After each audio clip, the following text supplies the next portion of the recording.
Hey look, we're finally making another video on the GLHS. Are you surprised? What's up guys, and welcome back to Project Time Garage. Like I just said, we are going to get back to the Shelby GLHS project. Now, I know a lot of you guys have asked to see more footage on this car and to see more projects on this car, and I haven't been filming any because, well, a bunch of other projects got in my way. The Toyota, the Datsun, Freedom. And the thing is, when I get a new project in here, I don't like having things here that are immobile. You know, things you have to push around with tractors and stuff. So it's easier for me just to get something up and running as soon as it comes home. That way it's mobile and easy to deal with and all that. And well, you know, the Toyota and the Datsun were both completely immobile.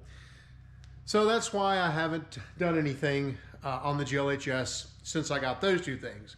But both of those are up and kind of going now. And in fact, the Datsun's almost finished. If you've not seen the little 71 Datsun 521 pickup series, you need to check that out. I'm going to put a link up there to it. It's good stuff, man. It is really good stuff. I didn't think I was going to like that little truck, but man, I was wrong. I like it a bunch. Anyway, back to what we're talking about here. I'm going to start by saying, if you guys haven't already watched the video series on the GLHS Charger project, I'm going to put that up there because this video kind of builds upon a lot of the things that happened in the past with the car, a lot of the problems we've had, a lot of the things we fixed and all that. So go check that out if you haven't already, and let's move into what we're doing today. So really quick backstory on where we are. Remember, we got the car, we got it up and got it going.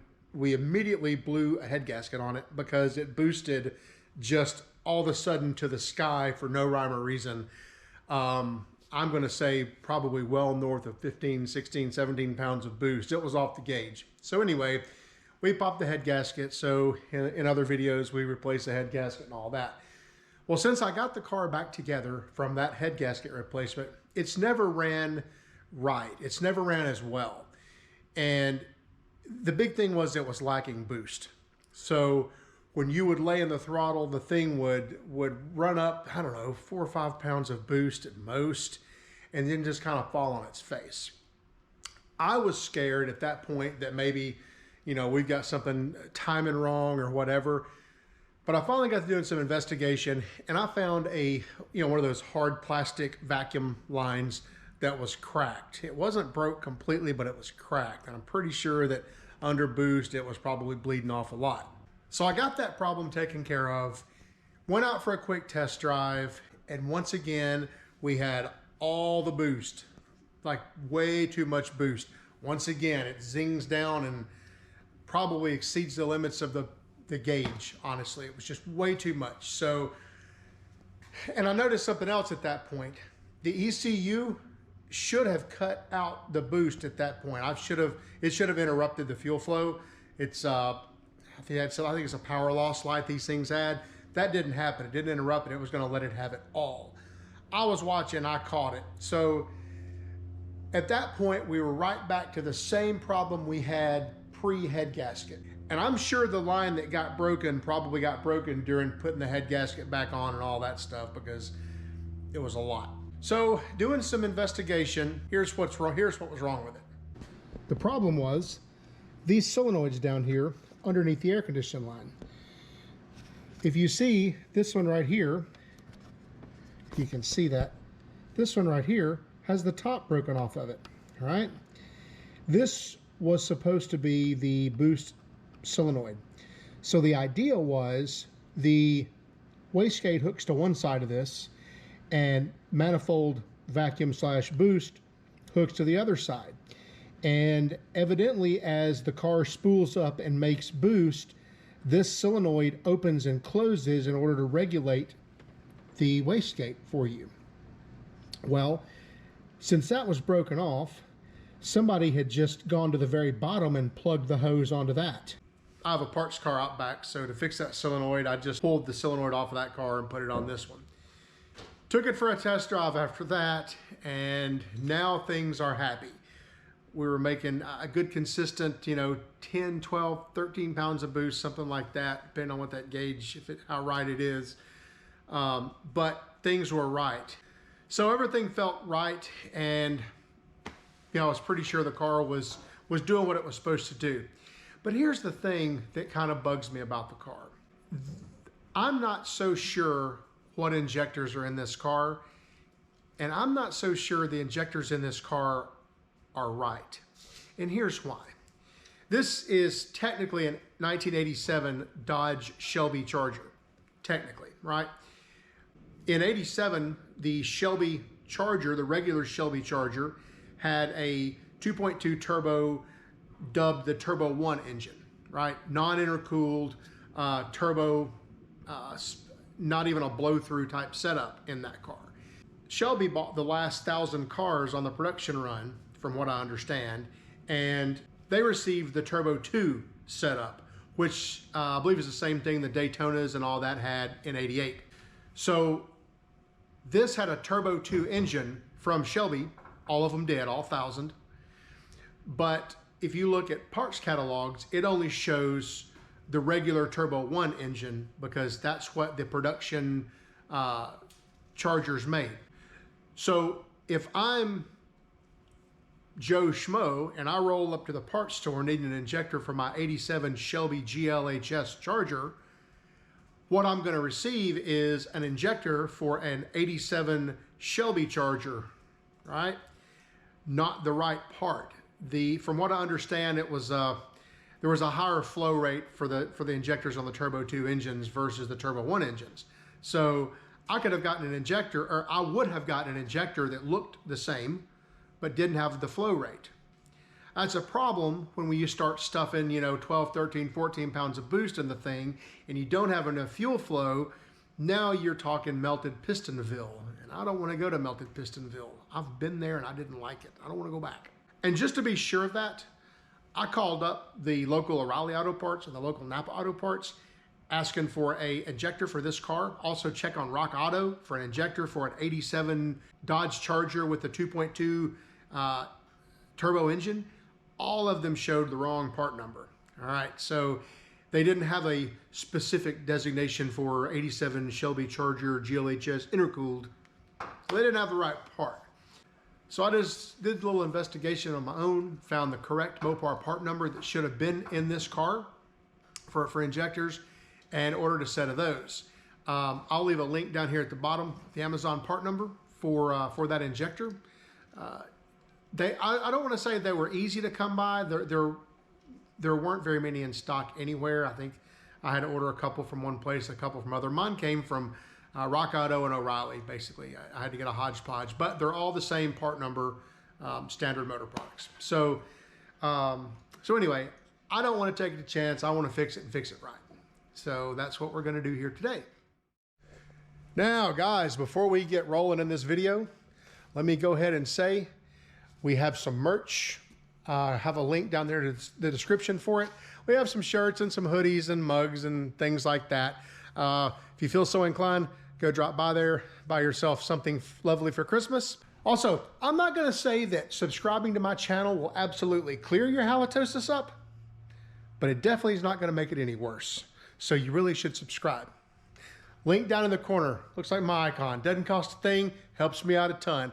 Really appreciate a subscription. If you like the video, thumbs up. Also, shout out to Uncle Mark up there in Canada. Uncle Mark's DIY Automotive Fix-It channel. He's putting out some pretty good content there. I'm going to leave a link down there to his channel. Go check him out. Give him some love.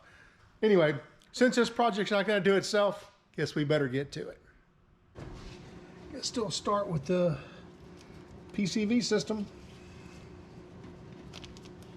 and just unplug vacuum hoses and start digging our way into the thing.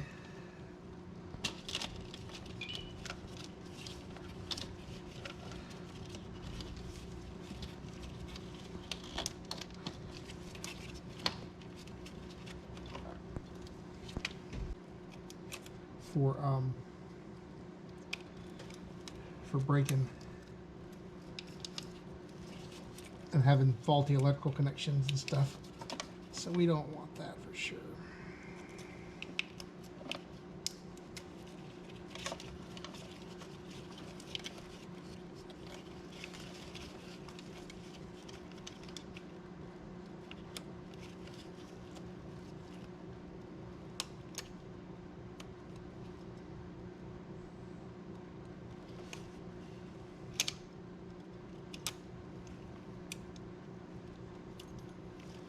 Hey, that one just fell down into the abyss. Probably never find it ever again.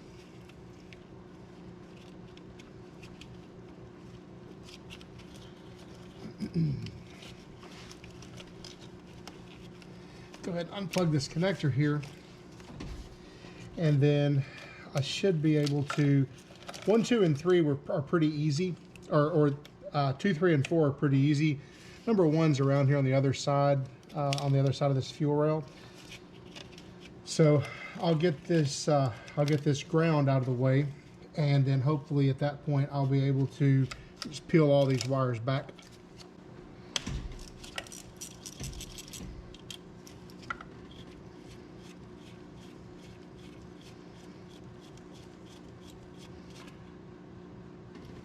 Pretty convenient. The ground bolt is one of the bolts I need to take out to get the rail out anyway. So yeah, at this point we should be able to kind of start to lay this back out of the way. Get our fuel pressure regulator unplugged, moved out to the side.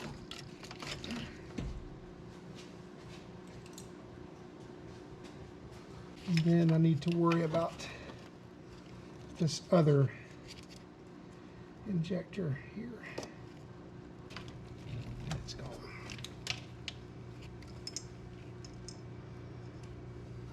And there's our harness. And of course, one of the clips just fell down into the abyss. Probably never find that again. I think it fell all the way to the floor though. I think I heard it hit. Another one fell right here. Those clips. I believe that's the boost pressure sensor or something like that, I think. Right there. Anyway, we have just tons of room now. We can actually see what's going on down there. That's a ton better.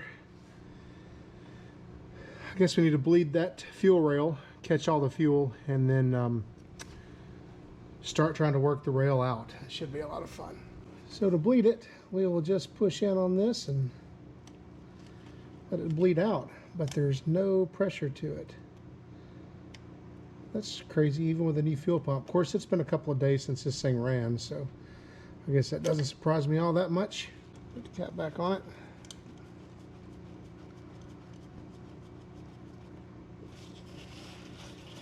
Get our fuel pressure regulator unhooked, so that'd be the return side, and then we'll get the feed side unhooked also. Try to catch any of the fuel that we can. Least mess is better.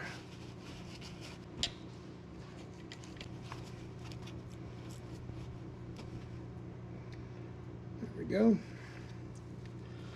Not a ton. Not too bad. I can deal with that. Just gonna try to push that back somewhere and all right, I guess we'll get the actual fuel feed line loose now. All right, let's see if we can do this without breaking the fuel rail, because this line is extremely tight. There it comes. All right. Let a little bit leak out, and just try to tuck this thing back somewhere too, out of the way, like so. All right, get this out of the way. Now, all that's in our way is one 15mm bolt right there. But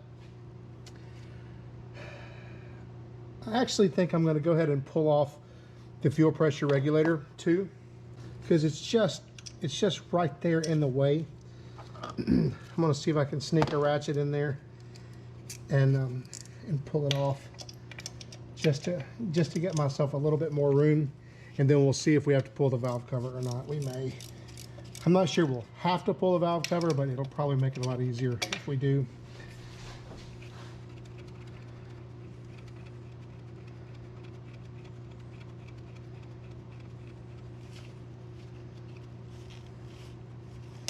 Gosh, I know I'm going to drop that too.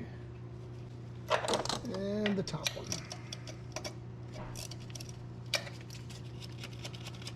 It's the only thing about working with gloves on. They get in the way pretty bad, especially once they get a little bit of gas on them. They start to get all swollen.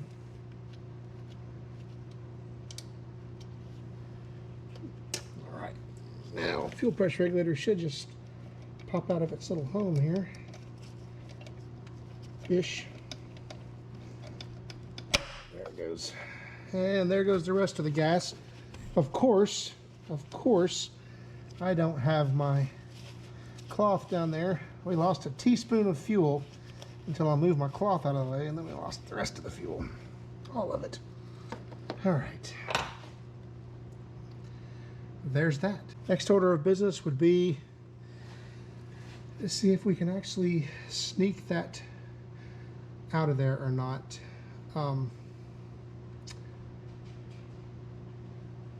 I almost think I'm going to pull the clips off the top of the injectors first and just see if I can work them out. Work the rail off first and then the injectors out. That may be the wrong way of doing it. I don't know. But there's not a lot of room to do any of this anyway.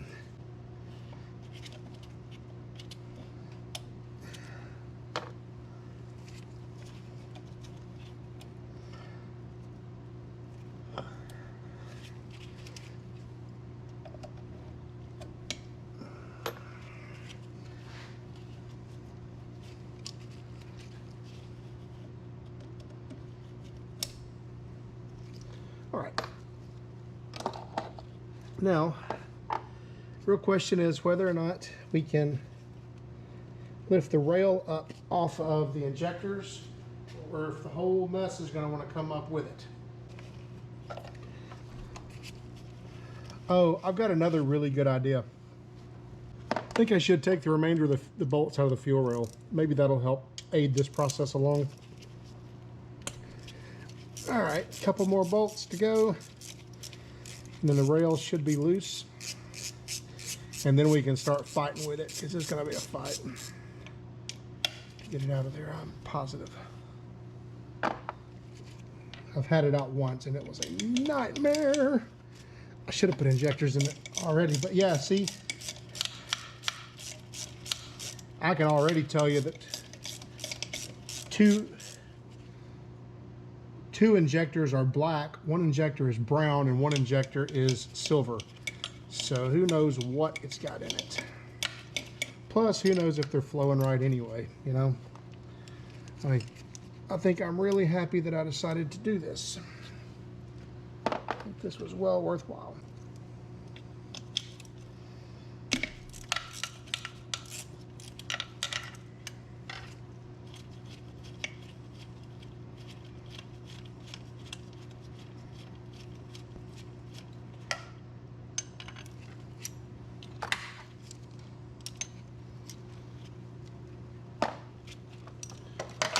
Okay, so the question is, can we lift up the rail while making the injectors themselves stay put? Because that's what I want to do. I'm betting that won't happen, will it?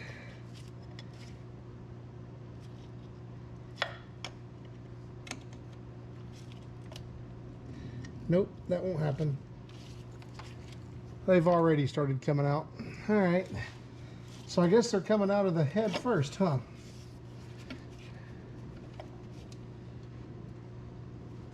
So here we are with them somewhat out of the head. But the problem is we got a bracket here that is really in the way.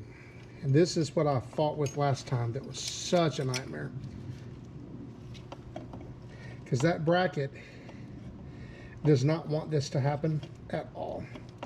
And the injector is just a little bit too tall. So I think what I did was I think I pulled out as many injectors as I could get out.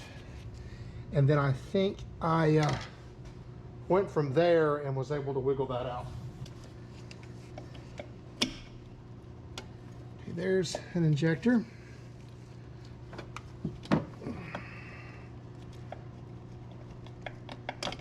There's an injector. The whole car's gonna smell like gas now.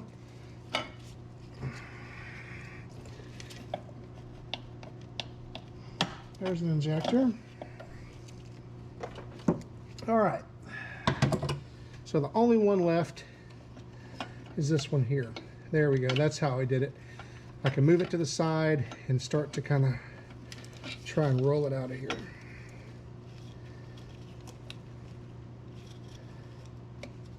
There we go. All right.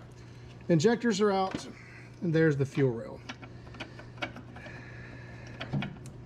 So the question is whether or not I should just leave the fuel rail right there in the car. Oh look, anti-seize. I'm going to be silver before this is over. Question is whether or not I should just leave that fuel rail in the car and start to put my new injectors back in there like that, or if I should pull it out and try to put them in. I think I'm going to try to put them in like that. It'll be kind of a pain because they're not going to want to go in, but they need to go in. Let me get the new injectors out of the box and then we'll have a look at that. Also, I'm going to clean up some of that gas down there. Be back. All right, so there's 4 brand new injectors. You can see the bottoms, I've already got grease on the O-rings. Kind of help them slip back together a little easier, hopefully. I did take the fuel rail out and mop up all the gasoline, wipe the fuel rail down. It still leaks fuel. It'll probably still be leaking this time next year. But the problem now is going to be to try to get it back in here because it came out a very specific way and it was hard to deal with. There we go, like that. Nope, not like that. Something else. Nope, not like that either. Nope, not like that. This is why I think it's easier if you take the valve cover off, probably, to get this done. There it goes. All right, just got to put it way down in there. Of course, now it's going to hook on everything. Yeah. Yep. It's literally behind everything now. Holy hell. There we go. Oh, no, no, no, no, no, no. There it is, right there. Got it. All right.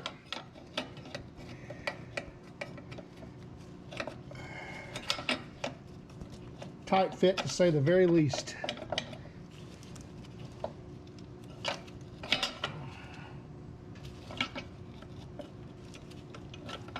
All right, so there is that.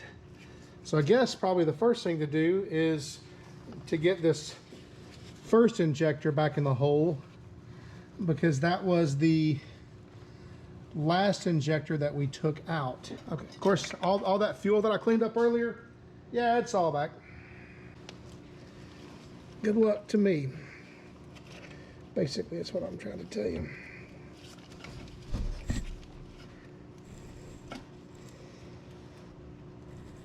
Because these things don't go in easily on the best of circumstances. For sure. There we go. So there's that one in. It's just going to get easier as we go, aren't they?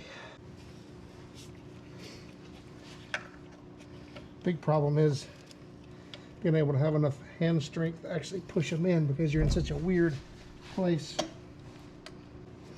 Doesn't help that my hands are greasy and gross, and nasty, and terrible, and awful, and stuff. I wonder if for these I can just line them up and kind of work them down using the rail. Let's try that.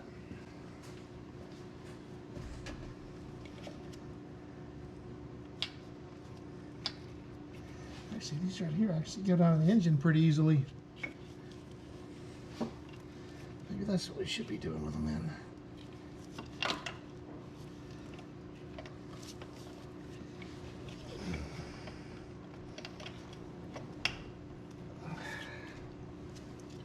We'll try that and see if we can just kind of put the rail back on there and try to get everything lined up so that it'll just kind of all work out. At least I can pry just a little bit on the rail, like so.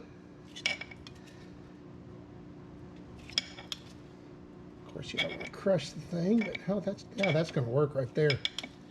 All right, anybody ever does this, this is how you do it. That was actually pretty easy. Way easier than I thought it was going to be. See, to make sure they're down far enough to get the retainers on them. Let me go for this one here that I can see the easiest.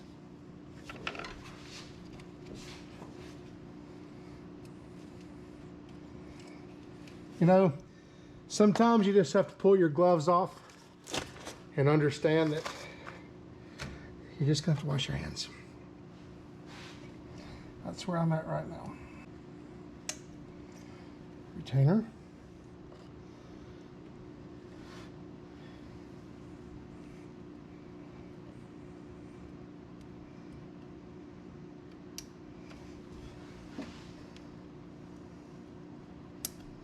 Retainer.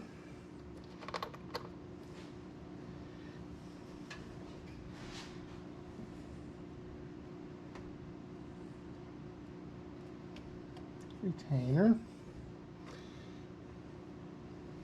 And this one, we'll call it a clip.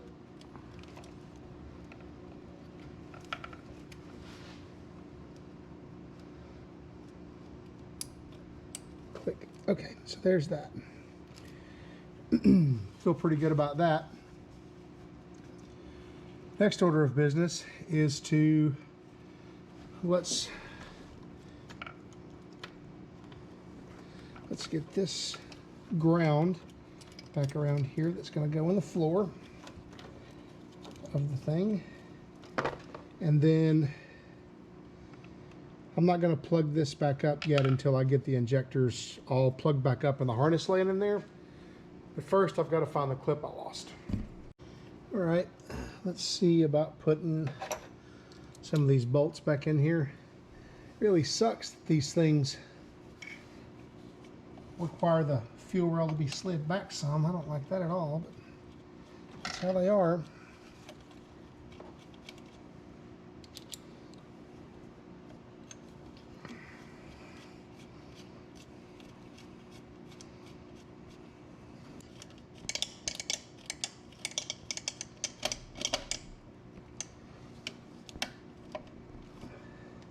Not a big fan of this rail. It's like they don't want it to be fully seated or something. The bolt holes don't line up exactly. So I'm just going to hold some pressure on it and tighten it up. Maybe that'll help.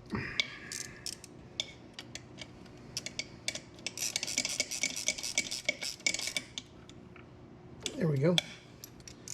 All right, so I have a ground here. It's got to go down.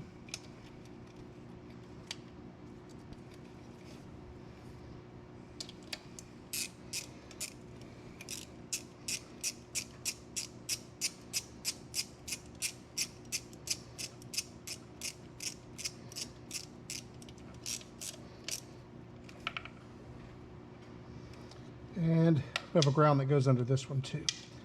So let me go ahead and pull that back out.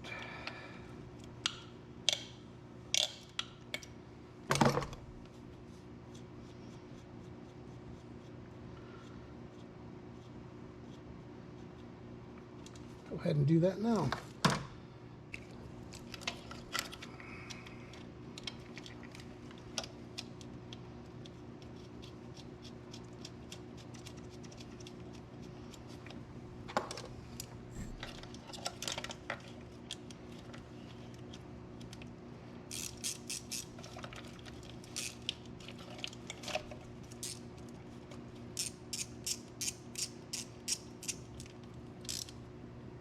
All right, there we go.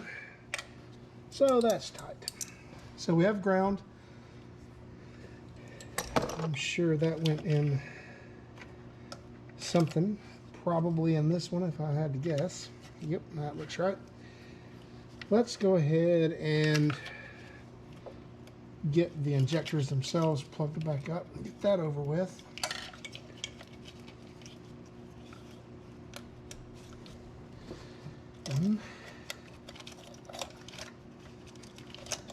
Actually, before I go too much further, I'm going to go ahead and plug this guy back up too.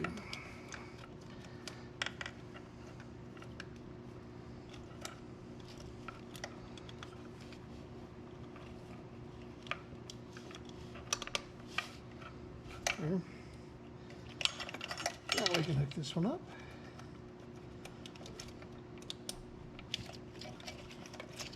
And this one. And this one.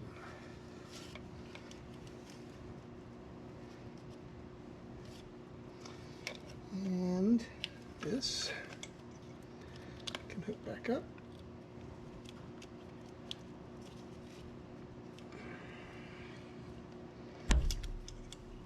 There we go. All right. Actually, I'm going to unplug this injector. See how easy that unplugged? I never found the clip I dropped. That's going to be a problem coming up, isn't it? Let me go ahead and try to get the fuel pressure regulator back in place and in. That should be a fiasco all its own.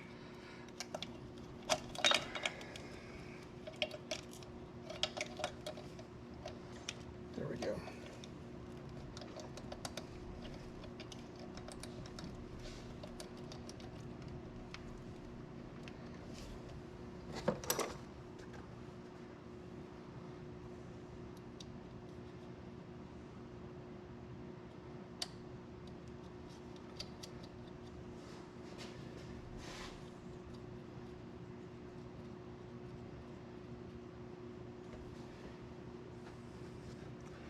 That one on the bottom is going to be a bear to get to. I'm feeling, well, not really hard to get to, just hard to get to and not drop. That's going to be the problem. Let's not drop it.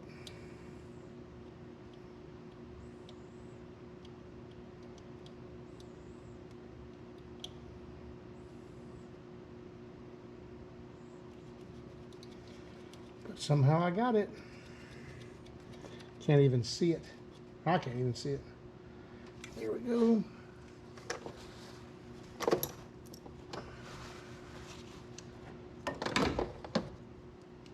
Those are 8mm.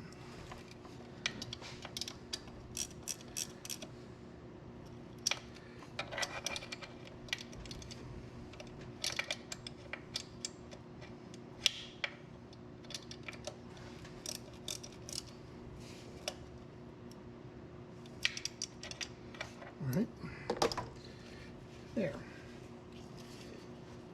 Also, before I plug that in, I'm going to go ahead and hook up the fuel pressure regulator, or the return side of the regulator. That'll just be one more thing I don't have to fool with here in a minute.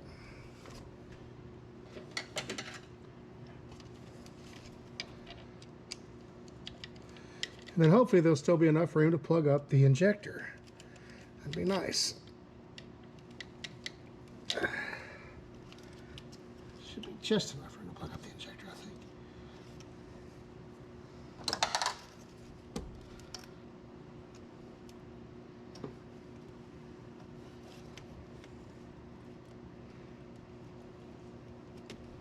Yep. Just enough room to plug that thing up, I'm telling you. Okay, so everything here is plugged back up. We have, I guess I need to plug up the actual fuel rail feed at this point without breaking the fuel rail. Would be nice.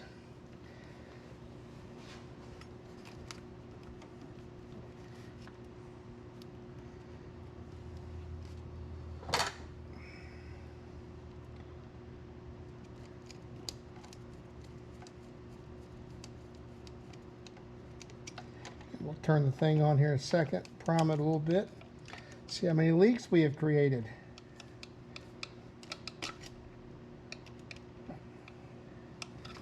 There we go.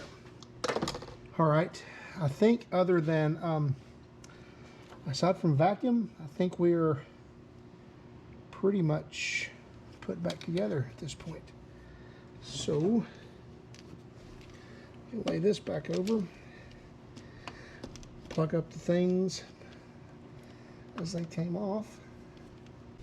Okay, let's start it and see if we have any leaks.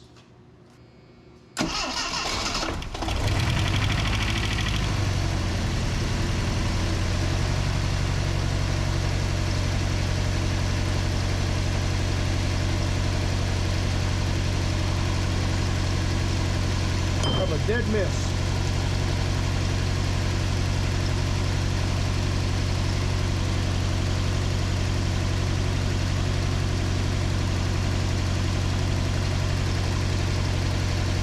Good miss.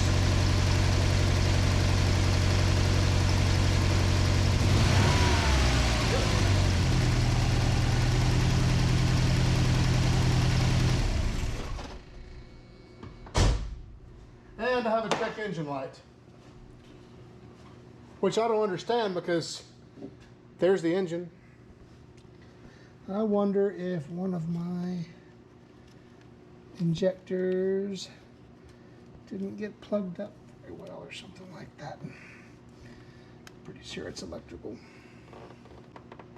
Oh, found the problem. This injector right here is has a wire that's broken. That's my culprit. Okay, so we're going to come back apart with this stuff, and we're going to pull this harness back out, and we're going to fix that using solder and junk. Well, fast forward a few minutes, and this is one of the injector clips. As you can see, it doesn't have any wires coming out of it. That's because the clips broke putting them back in. Actually, the wire broke out of the clip. So luckily I have another car out back that happens to have good ones. So I'm going to solder this back in there and alleviate my problem. Start out with a little bit of heat shrink.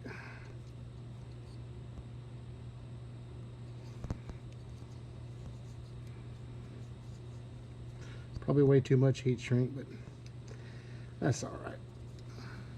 We'll get by. Green to green and other color to other color.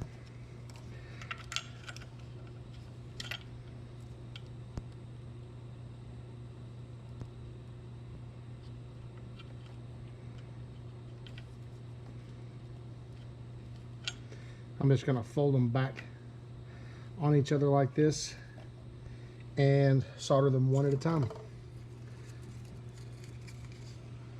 Hopefully that will be good enough. But it does need to be a little cleaner than that. Something like so. Maybe we want our heat shrink to actually fit over them when we're done.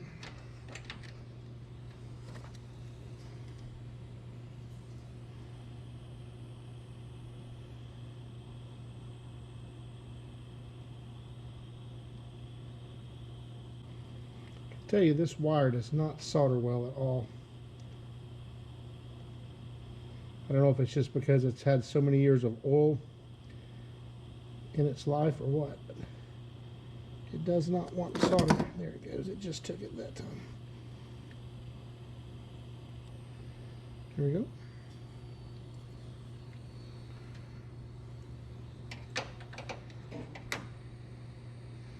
Let that cool down a second. Go do the same thing over here.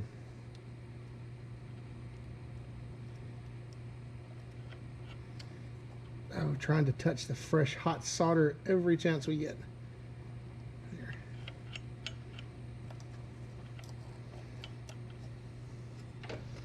If anybody thinks I'm not good at soldering, you're probably right.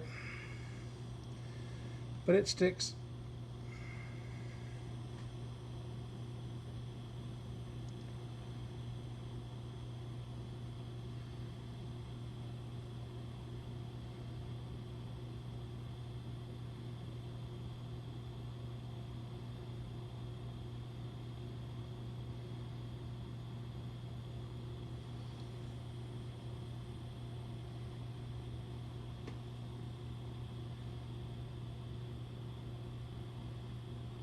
It's getting hot now.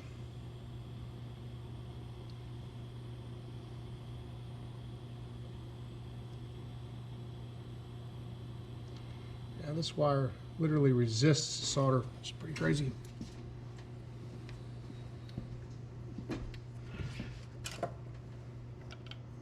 Okay, that's both of those soldered back together. And of course, my heat shrink shrunk. That sucks. Not much I can do about that except go back to tape. I was kind of afraid that may happen. It's just, it was so close. But that's all right. I'll tape them up. And it won't be perfect, but it'll be better than 2 broken clips. Definitely less than ideal, but it gets the point across. I probably should have staggered those connections, but I'm just not, I don't have a lot of wire to work with here.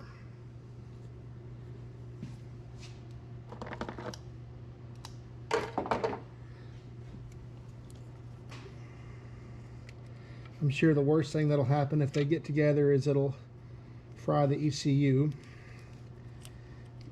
Probably catch the car on fire.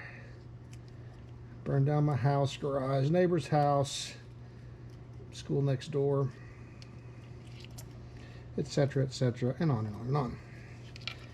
All right, there. We're going to call that right there good enough, even though it may not be good enough. All right. Also, I lost the spring retainer for this one, but luckily my old one, the one that broke, has a good spring retainer on it. So I'll move it over and everything will be retained. So let's pop that on there. Try not to destroy any more of these because they are fragile.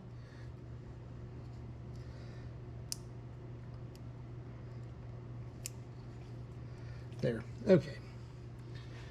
I think the only thing I have left to do is plug the main injector harness back in like that.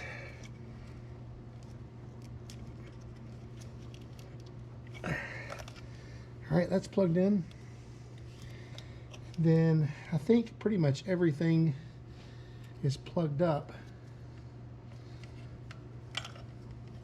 with the exception of these two right here. So there's that one. Let's try to get this one in here without breaking it to pieces. But man, they are so fragile. All right, so there's that. Let's lay our vacuum hoses and stuff back on here and see if the car still misses. Hopefully not. Just for testing purposes, just going to hook that up right there. If everything's good, then I'll run it around properly.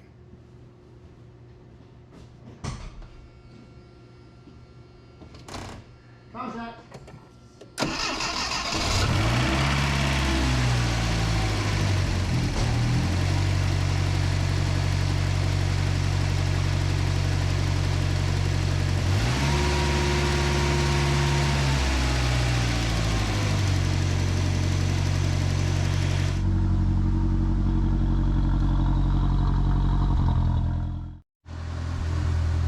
I believe that may have fixed it.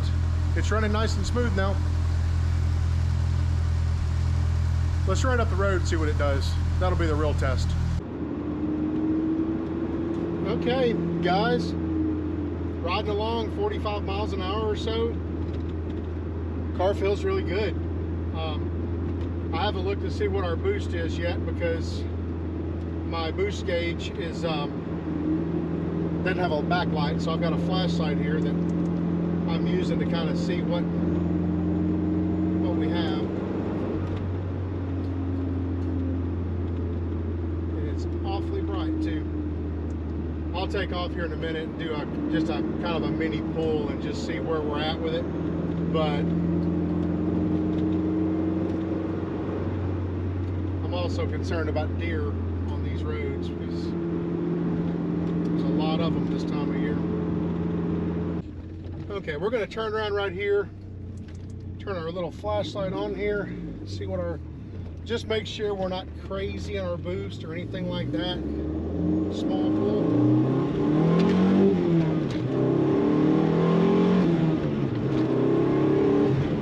No, it pulls great.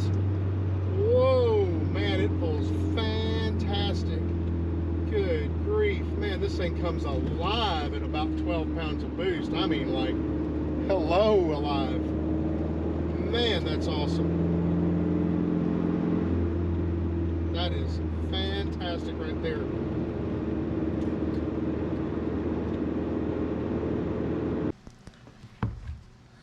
Well, this is why I wanted to put a set of injectors in it. I mean, this guy is obviously different than the rest, right?